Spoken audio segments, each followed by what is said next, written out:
जय हिंद दोस्तों, कैसे हो आप सभी लोग। उम्मीद है मस्त बिंदास होंगे और अपनी पढ़ाई को बहुत अच्छे से कर रहे होंगे।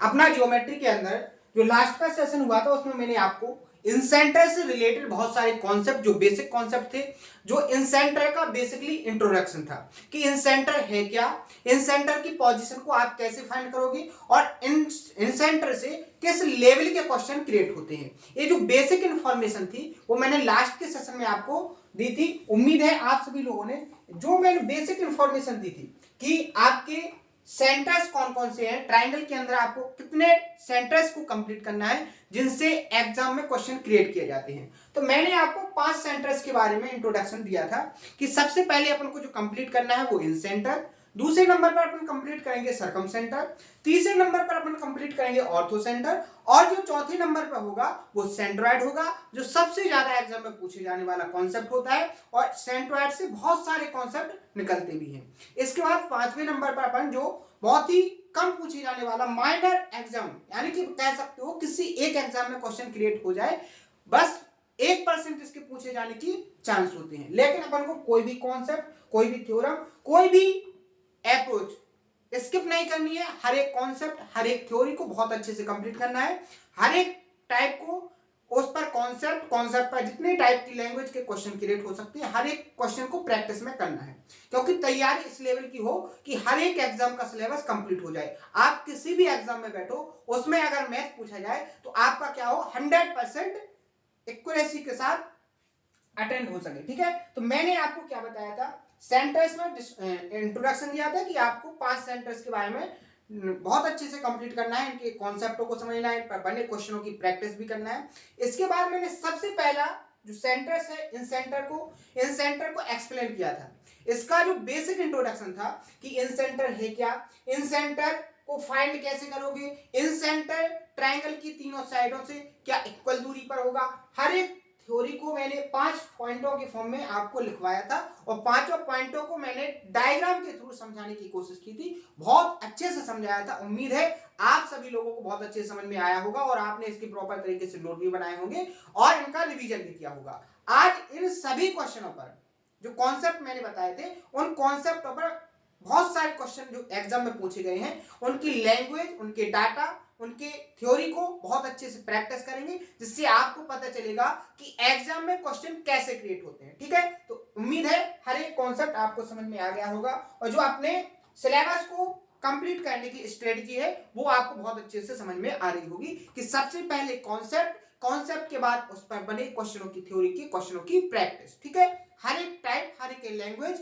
और डाटा को कैसे कम से कम टाइम में सॉल्व करें, हर एक टेक्निकल अप्रोच के साथ अपन क्वेश्चनों की प्रैक्टिस करेंगे। तो आइए, जैसे कि मैंने आपको बताया था कि जो इंसेंटर होगा, इंसेंटर पर जो एंगल बनता है वो एंगल क्या होता है, 90 प्लस अपोजिट एंगल का क्या कर दो, उसमें आधा करके ऐड कर दो।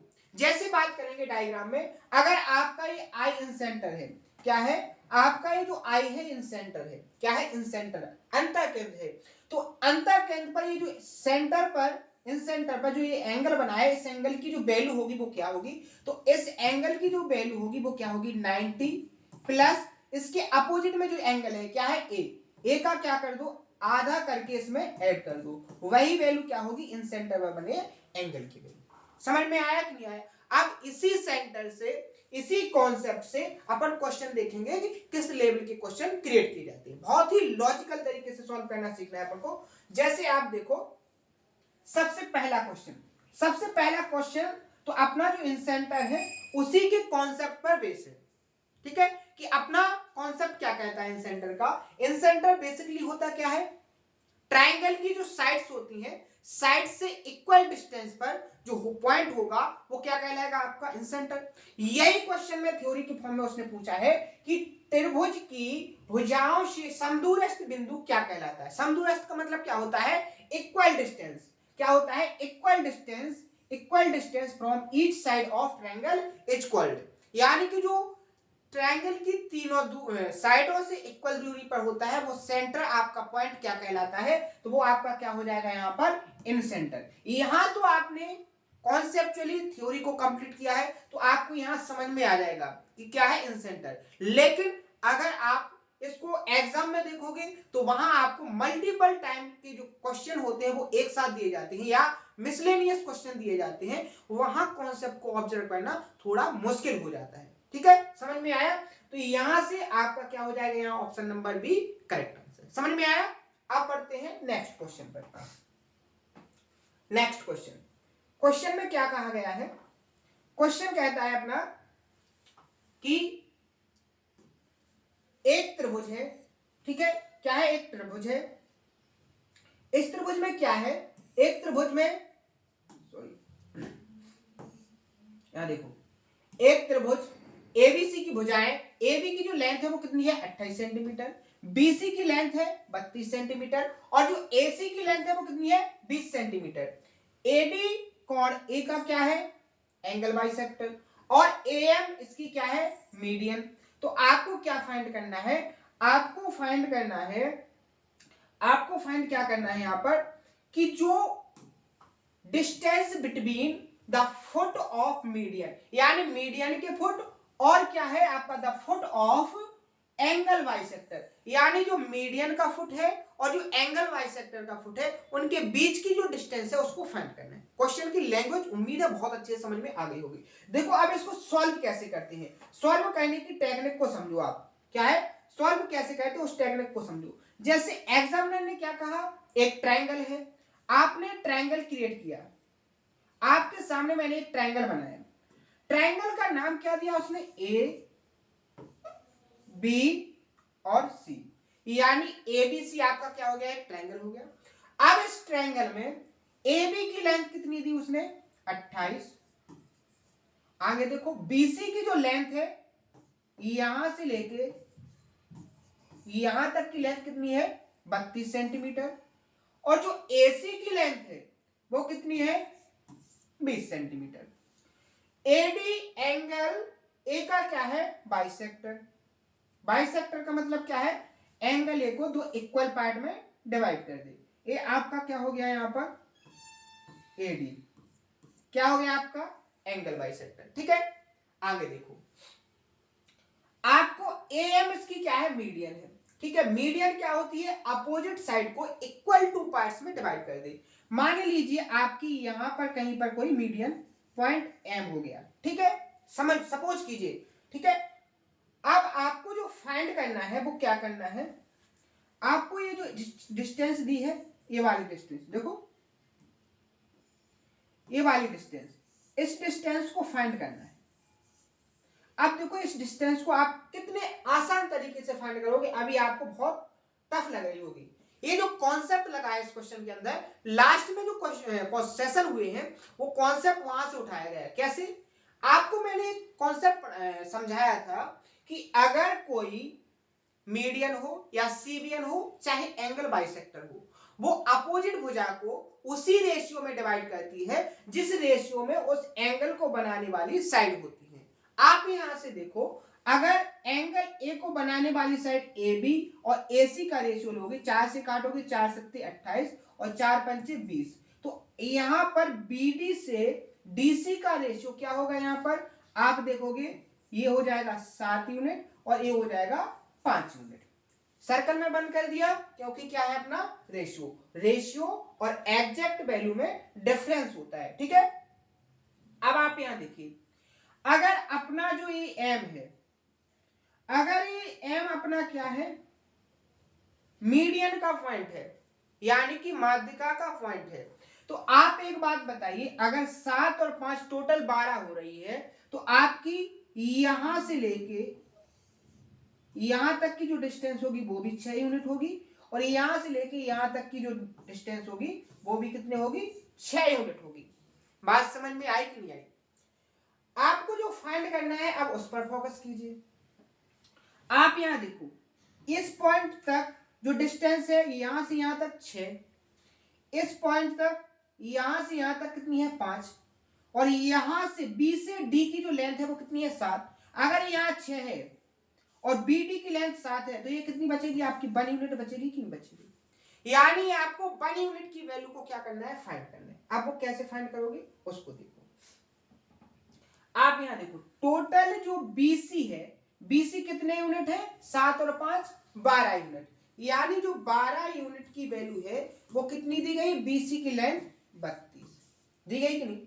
अगर आप यहां से 1 यूनिट की वैल्यू निकालोगे तो 32 बटे क्या हो जाएगा 12, 4 से काटोगे 4 अट्ठे 32, 4 तिया 12, रेशियो में ही आंसर पूछा गया, तो ऑप्शन नंबर बी यहां पर क्या हो जाएगा आपका करेक्ट आंसर।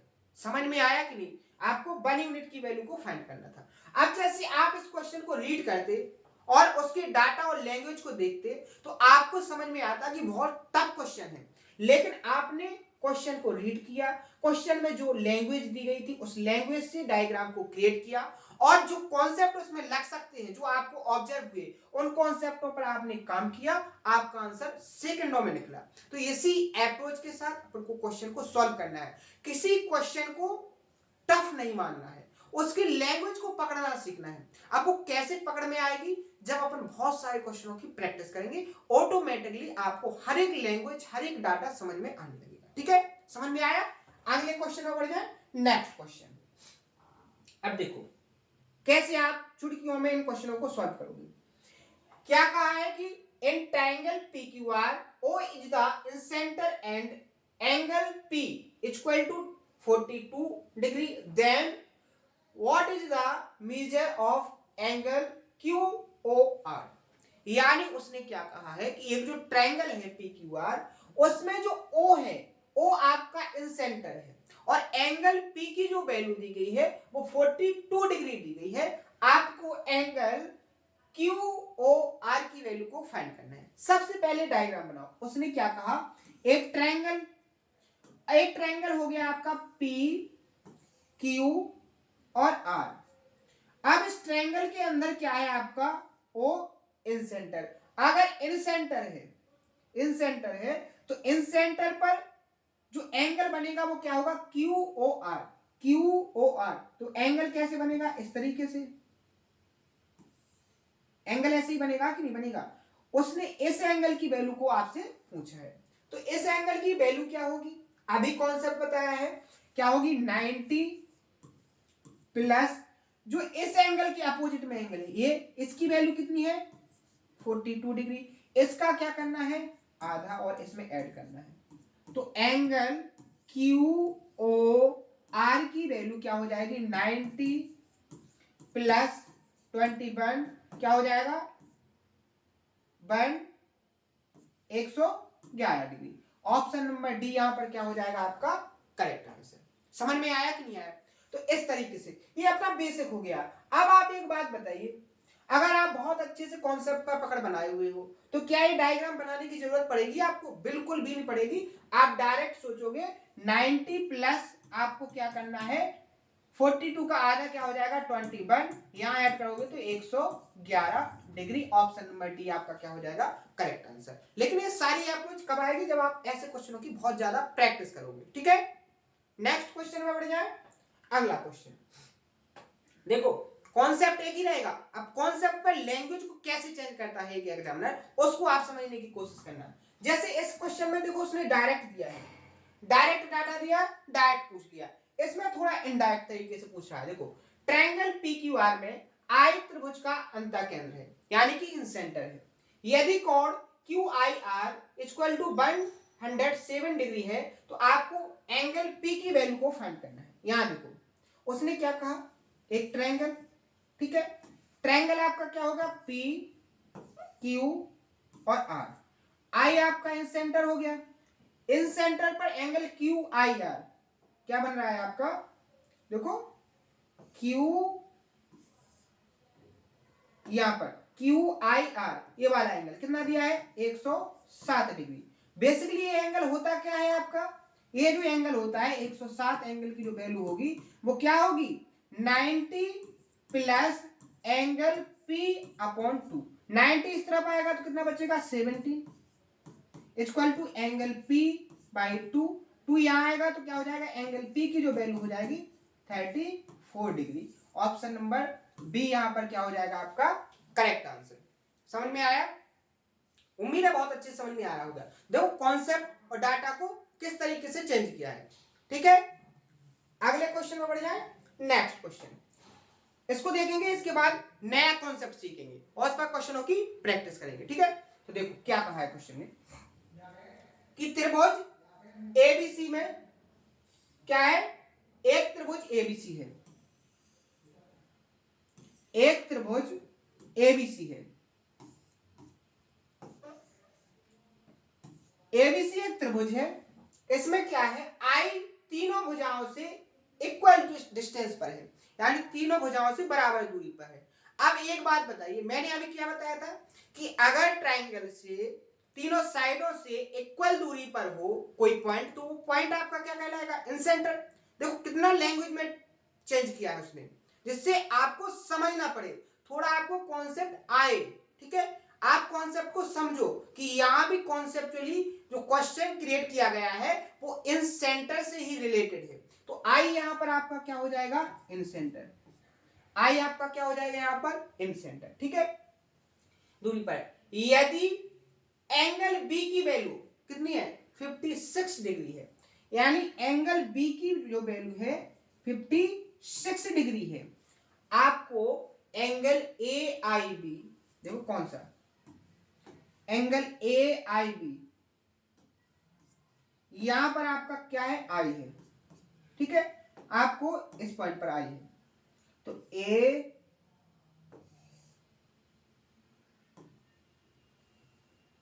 ए आई बी ये वाला एंगल, और B I C, B I सी ये वाला एंगल, इन दोनों एंगलों का सम चाहिए। ठीक है, आप एक बात बताइए, यहां पर इनको अपन बाद में देखेंगे। सबसे पहले अगर मैं आपसे पूछूं कि एंगल ए आई सी की वैल्यू क्या होगी, तो क्या आप फाइंड कर लोगे, बिल्कुल कर लोगे। कैसे, 90 प्लस इसके अपोजिट में एंगल क्या है, बी, और बी की वैल्यू कितनी दी गई है, 56, तो 56 का क्या करोगे आप यहां पर आधा, तो क्या हो जाएगा 90 प्लस 28, इनको ऐड करोगे तो क्या हो जाएगा 118 डिग्री। यानी यहां पर जो मैंने रेड रेड बताया आपको, इस एंगल की वैल्यू कितनी हो गई, 118 डिग्री। समझ में आया। आपको फाइंड क्या करना है, एग्जामिनर ने आपसे पूछा क्या है, आपसे इस एंगल का सम पूछा है, ये दोनों एंगल यही तो हो जाएंगे। आप एक बात बताइए, अगर कोई पॉइंट है तो इस पॉइंट पर जो कंप्लीट एंगल बनता है वो कितना बनता है, 360 का बनता है कि नहीं बनता। आपको इस रेड वाले का एरिया फाइंड है 118, अगर आप 360 में से 118 को माइनस कर दोगे, 360 में से 118 को माइनस कर दोगे तो कितना बचेगा, 2, क्या हो जाएगा आपका 4, और क्या हो जाएगा यहां पर 2, यानी 242 डिग्री। क्या हो जाएगा आपका 242 डिग्री। ऑप्शन नंबर ये यहां पर क्या हो जाएगा आपका करेक्ट आंसर। तो इस तरीके से एक ही कॉन्सेप्ट पर आप यहां पर देखो 5 तरीके से क्वेश्चन को क्रिएट किया है एग्जामिनर ने, और भी तरीके से क्वेश्चनों को क्रिएट कर सकता है। तो आपको कॉन्सेप्ट को इस लेवल तक कंप्लीट करना है कि एग्जामिनर किसी भी थिंकिंग के साथ क्वेश्चन को क्रिएट कर दे, आप उस कॉन्सेप्ट को ऑब्जर्व कर लो। ये सारी अप्रोच आपके माइंड के अंदर कैसे डेवलप होगी, जैसे जैसे आप क्वेश्चनों की प्रैक्टिस करते जाओगे आपके माइंड के अंदर वो टेक्निक, वो अप्रोच अपने आप ऑटोमेटिकली इंप्रूव होती जाएगी। ठीक है, तो आज के सेशन में मैंने जो लास्ट सेशन में कॉन्सेप्ट बताया था उसी से रिलेटेड जो क्वेश्चन क्रिएट हो सकते हैं उन सभी क्वेश्चनों की प्रैक्टिस करवाई है। कल के सेशन में नया कॉन्सेप्ट सीखेंगे और नए क्वेश्चनों की प्रैक्टिस करेंगे। तो आज के सेशन में इतना ही। अगर कोई डाउट हो तो उसको कमेंट बॉक्स में जरूर बताएं, आपके हर एक डाउट को सॉल्व किया जाएगा बिल्कुल बहुत अच्छे तरीके से, और आपको बहुत शानदार तरीके से कंप्लीट सिलेबस करवाया जाएगा। तो आज के सेशन में इतना ही, मिलते हैं नेक्स्ट सेशन में। थैंक यू, धन्यवाद।